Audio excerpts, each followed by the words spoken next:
kabar semuanya anak-anak di sana? Semoga sehat semua ya Nak ya. Hari ini materi sosiologi kelas 11 IPS. Sebelum masuk materi, perkenalkan nama Ibu Supriyantini, dipanggil dengan Ibu Iin. Untuk judul hari ini adalah proses terbentuknya kelompok sosial.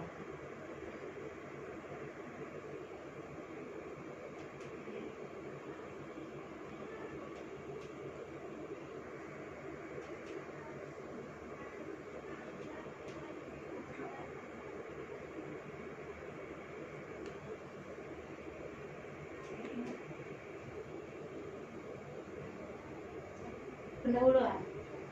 Jadi kita sebagai makhluk sosial, kita juga adalah makhluk yang paling utama ciptaan Allah, makhluk Tuhan.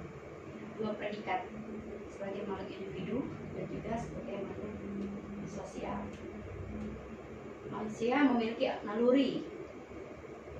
Naluri sini ada gen, dua hasrat, yaitu keinginan menjadi satu dengan manusia lain dan keinginan untuk menjadi satu dengan lingkungan alam.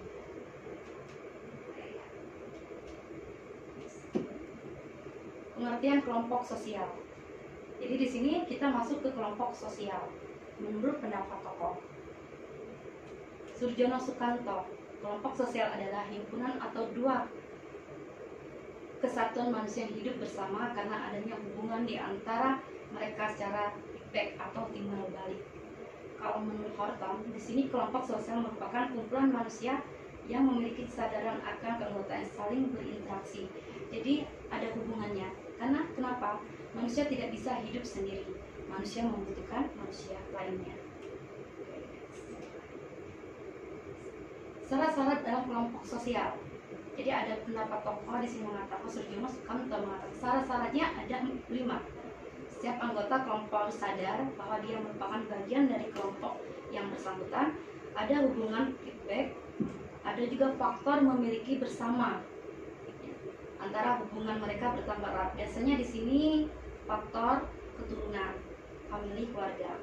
Nah, nanti di sini berstruktur, berkaidah, mempunyai pola perilaku, sifat-sifat yang akan mereka lakukan di masyarakat, bersistem dan berproses.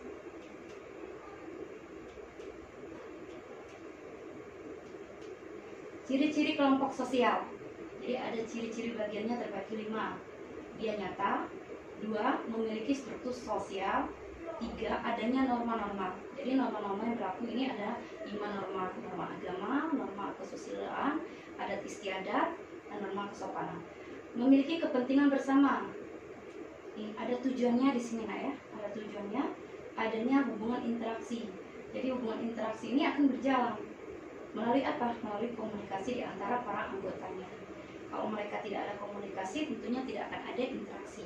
Kalau sudah tidak ada interaksi, sulit manusia untuk bekerja sama. Faktor pendorong timbulnya kelompok sosial. 1. Adanya dorongan untuk mempertahankan hidup.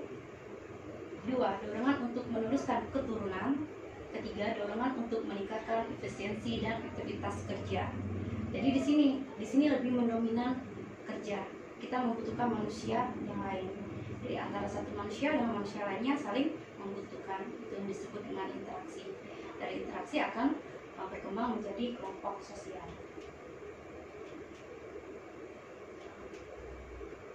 Faktor pembentuk kelompok sosial.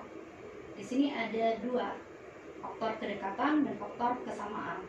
Jadi kalau faktor kedekatan ini lebih banyak tempat tinggal kita secara geografisnya, daerah asal atau keturunan. Kalau faktor kesamaan, kita punya kepentingan yang sama atau tujuan yang sama. Di sini juga ada kesamaan keturunan dan juga kesamaan senasib.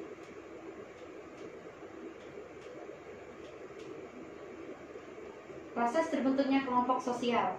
Pada dasarnya pembentukan kelompok dapat diawali dengan adanya persepsi. Artinya adanya pandangan di situ. Ya, adanya secara teori maupun nanti akan jadi praktek. 2. Perasaan atau motivasi. Sini perasaan kita. Apakah sama tidak perasaan kita satu dengan yang lainnya? Artinya motivasi saling menyemangati antara satu dengan yang lainnya. Tujuan yang sama, karena ada kebutuhan yang memang sama.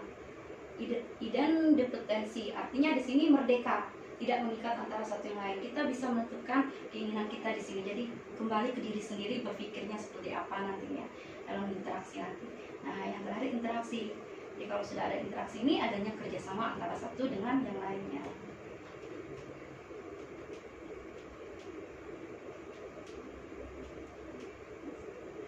Kelompoknya nih, klasifikasi kelompok sosial berdasarkan cara terbentuknya kelompok semu, yaitu kelompok yang terbentuk secara spontan. Jadi kalau secara spontan ini tiba-tiba saja, tidak saling kenal, tapi tiba-tiba mereka bisa berkomunikasi dan bisa menjadikan suatu kelompok. Ciri-ciri kelompok semu ini tidak direncanakan, tidak ada organisasinya, tidak ada interaksi secara terus-menerus, tidak ada kesadaran kelompok, kehadiran tidak konstan. Jadi konstan ini artinya tidak direncanakan. Contohnya seperti ini. A. Massa, B. Dia pabrik. Kalau massa di sini merupakan kelompok semu yang memiliki ciri-ciri hampir sama dengan kerumunan, tetapi kemungkinan terbentuknya disengaja atau direncanakan. Contoh, mendatangi gedung DPR dengan persiapan sehingga tidak bersifat spontan. Bisa juga dia spontan. Jadi massa ini lebih dari satu orang karena ini banyak sifatnya. Kalau pabrik di sini adalah sebagai kelompok semu mempunyai ciri-ciri hampir sama dengan massa. Perbedaannya, pabrik kemungkinan terbentuknya tidak pada suatu tempat yang sama, terbentuknya karena ada perhatian disatukan oleh alat-alat komunikasi seperti radio, TV, surat kabar, jejaring sosial, dan lain-lainnya. 2. Kerumunan nyata. Di sini kerumunan mempunyai berbagai macam bentuk. Kelompok nyata satu ciri yang sama, kadarnya selalu konstan.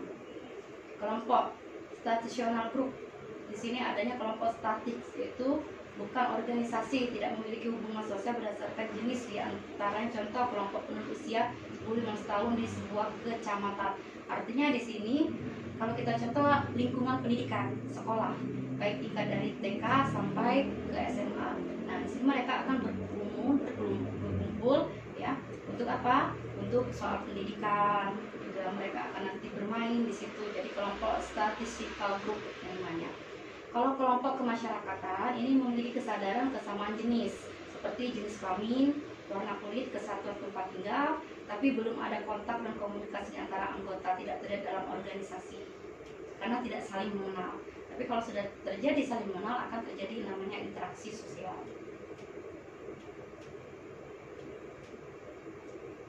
Contoh kelompok sosial grup, terbentuknya adanya unsur-unsur sama seperti tempat tinggal, pekerjaan, kedudukan, hobi. Kalau kelompok sosial asosiasi atau asosiasional grup, kelompok sosial adalah kelompok yang terorganisir, memiliki struktur non formal. Jadi ada kepengurusan, ada strukturnya seperti organisasi.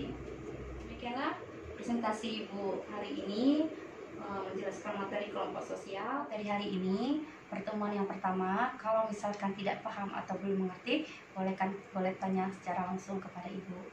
Untuk tugas nanti akan meringkas saja di buku catatan, nanti kumpul minggu yang akan datang. Terima kasih atas perhatian yang Ibu ucapkan. Wassalamualaikum warahmatullahi wabarakatuh. Salam.